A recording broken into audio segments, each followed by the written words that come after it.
Who am I? Do you really want to know? My story is not for the faint of heart. Help! Give me that. Give me that Oh, purse. the purse is mine! Give me that purse. Give me the purse is mine! When I was a boy, I wanted to be a man. And when I was a man, I wanted to be more. Halt, evildoer! You shall hand over this conventionally attractive lady her purse and... Oh, you shot me, what the fuck?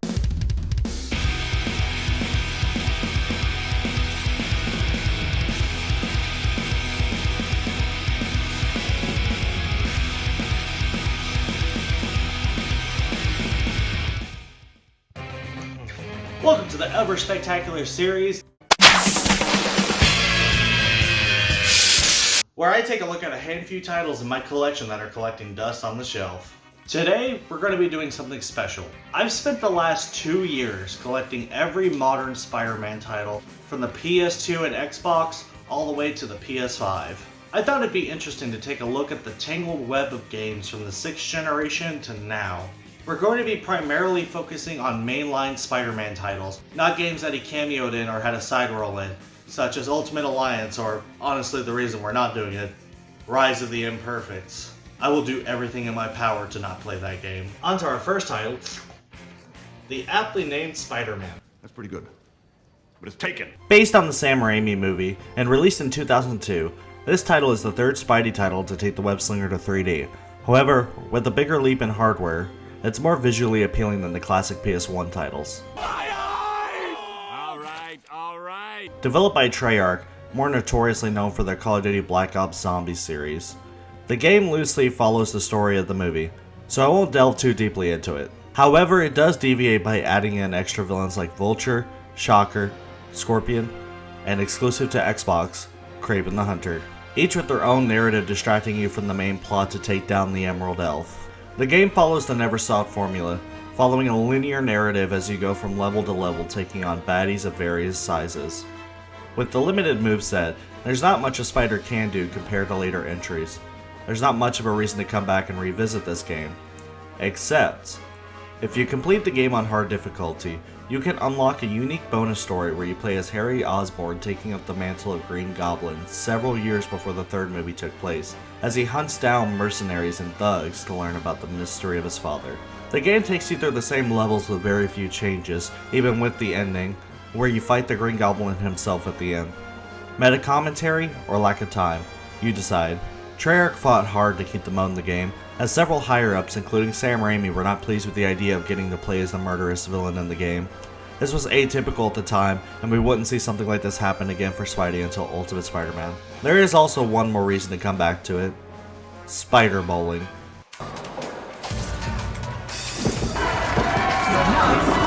An all-around average experience, but we could do better. Much better.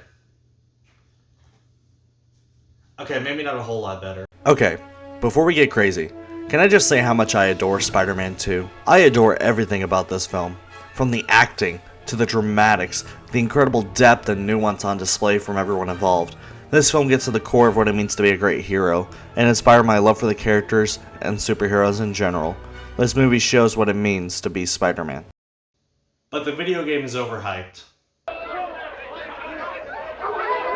It was the first big open world Spider-Man game, with expansive web slinging, more combat, side missions, and everything.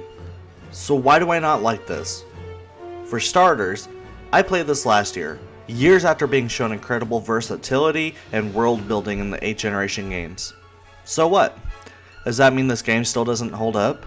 Just because it's more limited doesn't make it bad. I agree with that stance. However, there's nothing on show here I think couldn't have been handled better with other titles. The web slinging, though definitely innovative, can be clunky at times. The voice acting, just like the first game of the trilogy, leaves much to be desired. The boss fights are weak, where you're either getting smacked around like a ragdoll with its weird physics, or just beating the game at its own system and spamming heavy attacks to leave the bosses sunlocked. The game again follows heavily with the movie story with branching paths, such as a Black Cat-inspired side romance that would have been better suited for the Black Suit era Spider-Man. And Mysterio, who has some of the worst levels of the game that showcases all the bad physics that the game has to offer. And the Rhino boss fight. Rhino was fine. I felt the game was severely lacking on what could have been an incredible title, considering how great the movie is. Alas, it is not meant to be. I will say though, the best thing that came about from this game isn't even anything to do with the gameplay. It's the Pizza Time song. No, I'm not joking. Let's talk about Ultimate Spider-Man. I Spider-Man, I am Spider-Man. No, not that dog shit. I'm talking the real deal, edgy for no reason Ultimate Universe Earth 1610 Spider-Man. I adore this Spider-Man. I read his entire run and have every issue from the first 2 volumes. Still working on volume 3, but not a lot of my local shops have any of the Miles Morales books with how popular he is. The game was meant to tie into the comics, putting you headfirst into a battle between Venom and you. However, shortly after the game's release, the comic was retconned and now the game is no longer canon. But it still is in my heart. You play as both Spider-Man and Venom in this title, with overlapping moments for boss fights. You follow Peter as he battles several foes such as the rampaging Rhino, the benevolent Beetle, the monstrous Goblin, and the shocking... Shocker. Out of the way, piglet! All of you, just back off! Similar to Spider-Man 2, you have to help civilians and stop crimes in order to progress the story. Dissimilar to Spider-Man 2, you get to play as the cannibalistic Venom. As Venom, you hunt for civilians and take on your own bosses, such as the benevolent Beetle, the salacious Silver Sable, the electrifying Electro, and at the end of the game, a Venom-infused Peter Parker to become the carnivorous Carnage. The two duke it out and work in their own ways to uncover the mystery behind the symbiote suit. The game has the best story and writing up to this point, thanks to Ultimate Spider-Man writer Bendis taking the helm, with the best voice acting in the 6th-gen games. Visually, the game still holds up to this day as it adopts the Mark Bagley-inspired comic art with a mix of cel shading. The only downside to the game is the web slinging. Though they refine it a bit more from Spider-Man 2 and downsize the world, it still doesn't feel as tight as it should be, especially for the races against Johnny Storm. I would still go back to revisit the story and the charming visuals. Well, that was a fun revisit, and genuinely a great game too. What's next? Fuck me. Spider-Man 3. Whether movie or game, this is definitely the worst of the trilogy. That's the 3rd call I got about giant lizards running amok in Gramercy Park. Giant lizards! I'll be honest with you all, I did not finish this game. I couldn't finish this game. This game is nauseating, it is hideous, abysmal, and dull. There is nothing going on in this game that I wouldn't rather do in any other game. The combat is horrible with its hit registration and combos. The combo meter doesn't even work. When you get hit, your combo doesn't reset. You know how it does get reset? If you stop spamming the attack button for 1 whole second. It is laughable compared to the previous entries. Hell, I even take back what I said about the web sling in Spider-Man 2 only being okay. Because this game proves why that one is so good. Even with upgrades to improve your mobility, its camera positioning fucks over most of your trajectory and can lead to some sickening close-ups and takes away from the fun that this one mode of transportation offers. The presentation is dated even for the year it came out. For heaven's sake, this came out the same year as BioShock! The story isn't even that thrilling either. The only kudos I can give it is that it introduced a lot more new villains and even retread storylines from the previous game's canon with Scorpion. I don't think I could trade my sanity playing this buggy mess just to have to fight obscure characters like Morbius, Calypso, Shriek, or the many gangs like the Dragon Tail Gang, Apocalypse Gang, or the Arsenic Candy Gang. Tie me! Let me go! We'd do worse, except Priscilla likes you. On second thought, maybe I will give this one another go. The boss fights are mediocre, the combat is tedious, the story is drawn out and aggravating, the presentation is abysmal. Does this game have any redeeming qualities? Please! Someone! I'm going to die! Okay, this is the only good part. The QuickTime events are out of place at the best of times, and at the worst, aggravating, replacing segments of regular gameplay and bosses that are entirely unnecessary. It stands out, however, for being the sole enjoyment I had with this game. Failing the events are hysterical, and the only way I'll ever come back to this game is to watch compilations of failed QuickTime events. Well, That was a load of shit. What's that?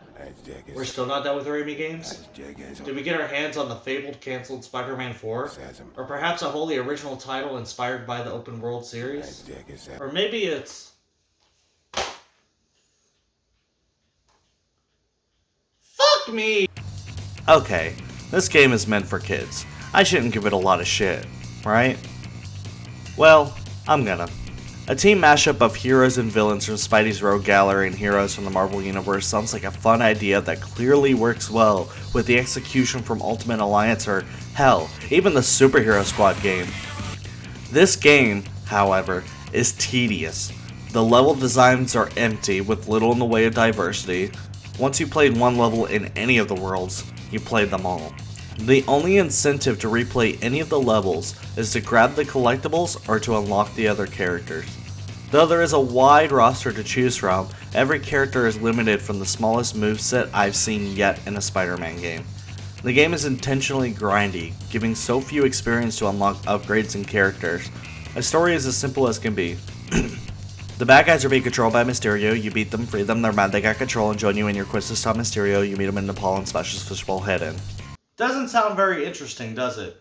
Well, at least the gameplay more than makes up for it, right? Right? The gameplay is mediocre. There's so little enemy variety, I can count the variation on one hand. The only real variety comes from boss enemies, who are so simple I could beat them with my eyes closed. Hell, I beat Venom in 20 seconds. Venom! One of his greatest rivals, and the second to last boss of the game. And no, it's not because I'm an epic gamer. It's because you do one move the entire fight, and it's over. Hit the bell, he's dead, move on. The formula doesn't really stray for the other characters. Good God, I am sick of these lackluster games. Like, honestly, if you're going to infect your game with a bunch of symbiotes, at least make the combat interesting.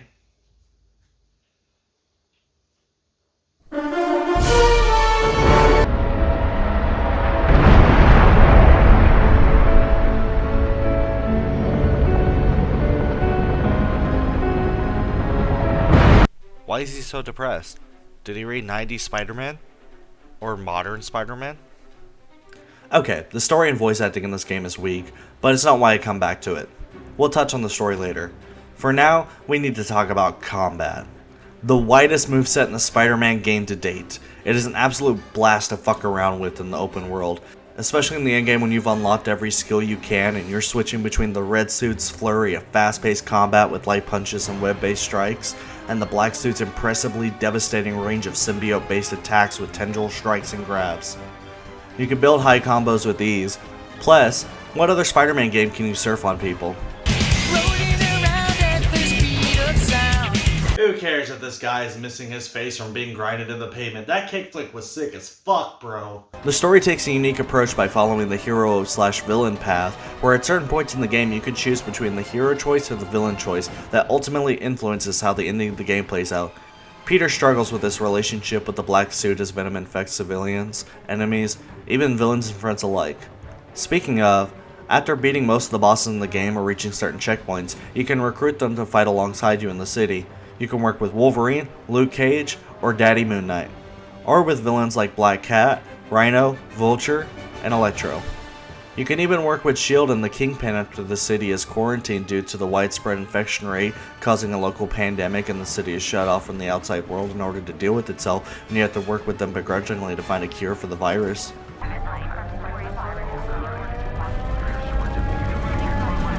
Although the game tries to take itself more seriously than the other Spider-Man games with less quips and more brooding coming from the Man of Spiders, it honestly leans more into edgy territory, especially in the black suit choices where he pushes everyone he loves away, rips apart friends, literally, and even takes over the city at the end with all of the symbiotes. Still, this is one of the best array of combat options in choose-your-own narrative stories. I will say though, this game is a bit ambitious for its own good, as it spurred a myriad of bugs in multiple playthroughs, and the optimization is mediocre at best. If you waste the time to get all the collectibles to top out your max speed, you will be swinging across Manhattan in a matter of seconds at Mach 5, which these consoles can't handle, causing stuttering and loading issues so severe that at multiple points it stopped me in place in order to load in the next area and reset my momentum before I could continue playing. Also, the endgame is filled with swarms of symbiotes down every street, nearly causing my Xbox to explode. I think my 360 is about to... Thank you, Shabba Games, for that. The only way I can think on improving it is by taking the already amazing combat and adding better writing, better voice acting, and a fun Saturday morning cartoon-inspired story. If only that existed. Go away, I'm daydreaming. So go away. Ah, what the Hey, Shattered Dimensions! Shattered Dimensions. I'll be open and honest about this one. It's my absolute favorite Spider-Man game. It was also released on my birthday. It was destined to be. This game has it all. The insane combos and variety of moves in the combat, sprawling open levels with tons of variation, a wealth of fun side missions to focus on during the main game, top tier voice acting with using Spider-Man from different eras, with my favorite voice actor Josh Keaton portraying my favorite Spidey, the Ultimate. Oh, did I forget to mention you play as multiple Spider-Men in this game? Classic, 2099, Ultimate, and Noir each have their own unique levels, bosses, and even playstyles. Classic Spider-Man goes for a simple brawler style gameplay where you fight iconic villains such as Sandman, Juggernaut, and Kraven. 2099 follows a similar path but uses acrobatics and the suit's advanced capabilities to take on 2099 versions of Doc Ock, who I'm simping for, Hobgoblin, and Scorpion. Ultimate takes a similar approach to Web of Shadows, taking on high volumes of enemies with a rage mode and using the symbiote suit to take on the hordes and to battle the Ultimate Deadpool, Electro, and Carnage. And finally, Noir, who takes inspiration from Arkham Asylum with a stealth approach where he stalks the vicious Vulture, the hard-headed Hammerhead, and the ghoulish Goblin.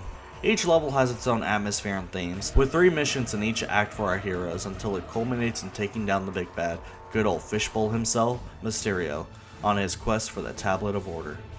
The story is also written by Bendis and actually predates his Spider-Verse work by over half a decade. The visuals hold up pretty well as well, with 2099 and Classic taking a more realistic look, but Ultimate following on the cel-shaded style of the Ultimate video game, and Noir being delved in a dark black and white aesthetic. The boss fights are exceptional as well, though Noir I didn't enjoy as much as the others, though it was interesting to add in the segments of a first-person mode when beating on the enemies, despite how glitchy it is. That was an absolute blast that I've adored since I first played it in my childhood. So why don't we go ahead and take a look at the follow-up to that game. Edge of Time. More like Edge Me. Released within a tight time frame of 13 months. Activision, what the fuck? Beanox decided to reuse a lot of what they had for Shattered Dimensions to create a tighter, more focused linear story where you follow classic Spidey and 2099 Spidey, Peter and Miguel. Miguel finds out that Sloan, an evil scientist, uses time travel technology to go back in time to kickstart Alchemax 100 years prior to when it should have started, changing the timeline drastically, and in the process, using anti-venom to confront and kill Peter. Miguel travels back in time to stop this and inadvertently swap places with Peter, displacing them in their timelines to save his life. So Peter and Miguel work together to try to get back to their original timelines, while trying not to break the timeline itself, and to stop Sloan from continuing his work in reshaping history. The combat is almost the exact same, as they reuse the combat assets from Shattered Dimensions. However, they changed a couple things with them. Peter now has Hypersense, which allows you to move at neck-breaking speeds, and Miguel is able to make a holographic clone of himself to redirect danger and fool enemies. You take on several bosses throughout the game, with timeline shenanigans creating some unique enemies, such as the Black Cat of 2099, Oh yeah. the Alchemax CEO, which is an evil Peter Parker from the Twisted Future, Anti-Venom, and a fusion of Doc Ock, Sloan, and Anti-Venom called Atrocity. Hey, I've seen this one. This is a classic. What do you mean you've seen this? It's brand new. Though not as spectacular as Shattered Dimensions, it's an all-around fine experience that could have been received better with a less tedious mission structure and a longer development cycle. Well, those two titles are amazing, weren't they? Damn it! What do you get when you cross Arkham-style combat and stealth mechanics with furries and giant mecha robots? A game as disappointing as the movie it inspires. Amazing Spider-Man is the first movie tie-in game in half a decade, but instead of following the events of the movie's story, it actually takes place after the events of the movie. A bold choice that allowed them a lot more freedom than what's typically expected of these games. You take on a more experienced Andrew Garf. Wait, he's not here? I mean, I get it that they couldn't get the rights to use him. I mean, I don't blame him for not wanting to be tied to it. Anyways, Peter visits Gwen at her job at Oscorp and gets taken on a tour of the building, where he's shown several cross-genetic species who start to freak out as they sense his spider-infused blood, and they break out of the building. This leads to you having to hunt down and capture them as they start to infect the city with the viral and deadly plague that inevitably gets the city put into a quarantine and... Hey, wait a minute! As the city gets worse, Alistair Smythe, who just finished binging Evangelion, starts building giant mecha robots to hunt down everyone, but especially you. This culminates in several confrontations as giant robotic worms, bugs, and more stalk you throughout the city as you try to hunt down the likes of Rhino, Vermin, and eventually the Lizard, after you recruit Connors to help you cure the city. Once the city is cured and you've stopped Smythe's insane rampage, it ends with you taking down the Lizard in a sewer battle reminiscent of Spider-Man 3. The story is serviceable and has decent voice acting, but it all feels like a retread of past games. So why not a retread of game mechanics also? Though new to the series, this game borrows heavily from the Arkham games, where you're crawling through vents and lurking in the shadows to stealth attack most enemies. The combat, though stripped down from the previous games, is a lot of fun, as it focuses more on the acrobatic side of this version of Spider-Man, with moves inspired from luchadors. The web sling is pretty alright in this one as well, though it gives you the illusion you're sticking to buildings, you're still mostly swinging from the sky. However, the movement is really refined, and with it being the first open world game for the series in years, they have a pretty decent recreation of Manhattan. However, there's not much to do in the city besides a story progression. Well, that and collect comic books, for which there are a total of... So yeah, a middling experience. Nothing downright offensive to the brand. I don't think I'll come back to it as it doesn't do anything to make it stand out from the predecessors. Well, that was all the Spider-Man titles on Xbox, so I think we can finally move on. I forgot about you. Let's hope you're not as bad as your movie. The Amazing Spider-Man 2, 2002 Furious, starring Frank West from Dead Rising as Spider-Man. Jesus Christ, who is that? I can tell you one thing, it's not Andrew Garfield. This is the last title published to Xbox, and the only on Xbox One before Activision lost the rights to Spider-Man and Sony quickly bought them to publish the breathtaking PS4 man. Dare to be amazing? Okay, I dare you. It takes a lot from The Amazing Spider-Man. It has the same combat, stealth sections, and voice acting, though they altered the web slinging, where each trigger ties to a different hand for manual web slinging, which sounds like a great idea, but in practice it leads to a lot of janky movement. It also ties in directly to the story of its predecessor, acting as a sequel to the first game instead of the movie like the first one. It still has its ties to the movie, but we'll get to that later. It follows Peter on the hunt to track down his uncle's killer. Call an ambulance! But not for me! Only for it to end with the man being murdered by the Carnage Killer. What the fuck is that? In Peter's hunt for the Carnage Killer, he meets Kraven, who takes him on as a protege to develop him as a better hero. During that time, Kingpin and Harry Osborn are revealed to be working with the city to create an elite task force to take on the overwhelming crime wave, but ultimately, all it does is create a power vacuum for Kingpin to be able to control the city. He has lots of known allies in his pockets, like Black Cat, Kraven, and Harry Osborn. So you work to take down everyone involved until you find out that Cletus Cassidy has been experimented on in Ravencroft and is now infused with the Carnage symbiote. So you race your way to the prison to defeat him before he takes any more lives. The story is actually pretty decent, with some great voice acting. Except for Kingpin. Kingpin sounds like Colonel Sanders. I'm Colonel Harold Sanders, and I'd like to tell you a little bit about my Kentucky Fried Chicken. None of these guys are the big bad for the movie. So how do they tie in? Well, they don't really. You only briefly meet Harry and Electro before they turn into monsters. All their development and story can only be discovered in the collectibles, which is really underwhelming. Even in their last encounters, they only appear as their villain counterparts for one mission, which is an elongated boss fight. Speaking of boss fights, they don't have the same thrills as the other game. Shocker is laughable, Black Cat and Kraven are reskins of the same fight. Electro is just one long chase scene and bullet hell fight. Kingpin is a game of tag, and Carnage, the ultimate villain of the game, is easily overwhelmed with fire and flashbangs. The Goblin boss fight isn't half bad though. God. Is that Elijah Wood? I will say though, something I missed in my last segment. The game does continue a really unique aspect of the Amazing series. In these games, when coming out of a confrontation, you look like you've been through hell. Depending on the severity of damage you take in combat, your suit becomes more worn and torn to shreds as you go on. It even carries over into the other suits, which I think is a really great feature that none of the other games really tap into. Speaking of the suits, this game has a really lackluster amount of them. There are only about 10 suits total to choose from, though each have unique benefit of having stat boosts. The city has plenty to do compared to the last games. There are lots of little side missions like photography jobs, collecting comics, of which there are only 300 this time, and stopping crimes. Business owners praised Spider-Man for improvement not just in crime rates, but also in the local economy. With what? Stock trading? Speaking of, it's time to talk about why this game suffers. The Menace system. You have a hero/menace system scale reminiscent of Web of Shadows, except your choices affect your gameplay in the open world with a negative impact to your stats, more enemies hunting you in the streets, and obstacles to block your web slinging. As long as you help stop the crimes, it shouldn't be a big deal and sounds like a good formula to incentivize focusing on more than just the story. Except, the rate of crimes popping up is horrendous. There could be upwards of 10 crimes at a time across the entire city, not just in your local area. You could be in Harlem and there'd be a bomb threat in downtown you have to rush to. Anytime a crime is ignored, your menace level goes up.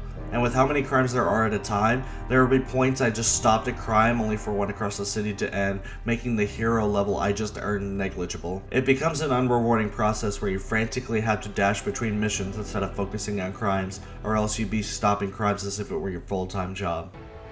Yeah. Goodbye.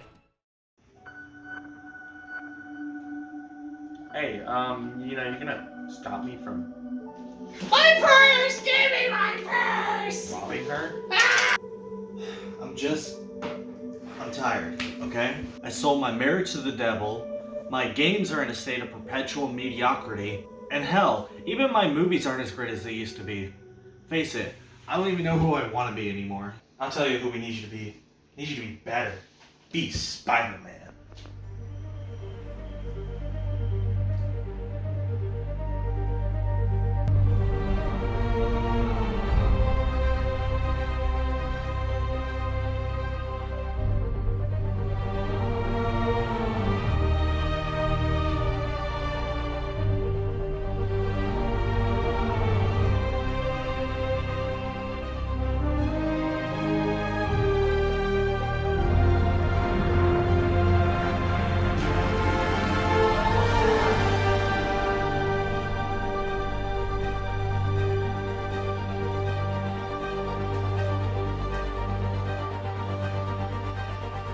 I am fine, Peter. Just a little while. Came here to work for you because of what you've got up here. It's not going anywhere. So not gonna lie.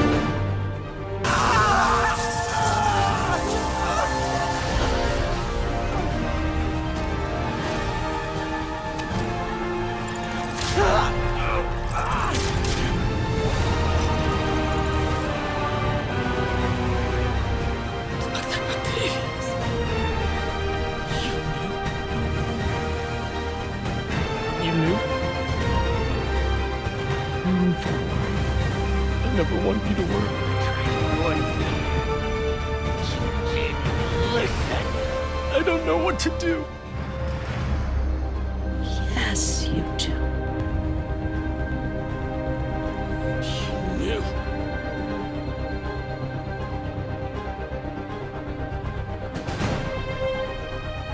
You do what you think is best, Doc. It's all any of us can. Even if it hurts like hell. Where are you going?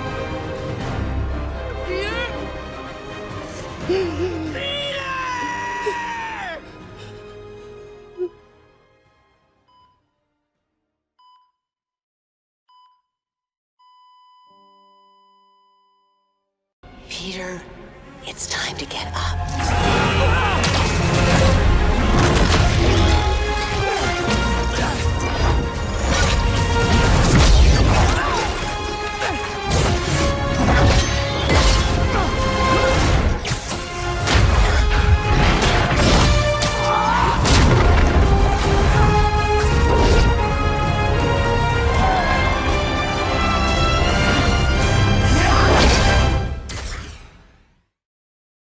Thanks, I needed that. Hey, don't worry about it.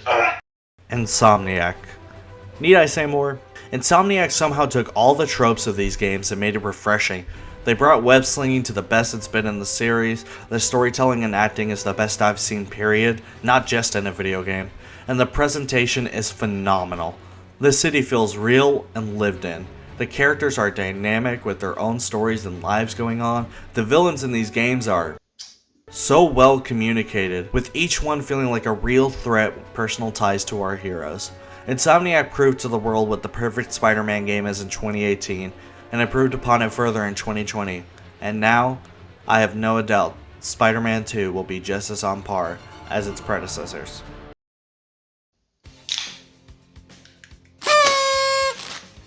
Happy 60th birthday, you old codger. Oh, you're still here.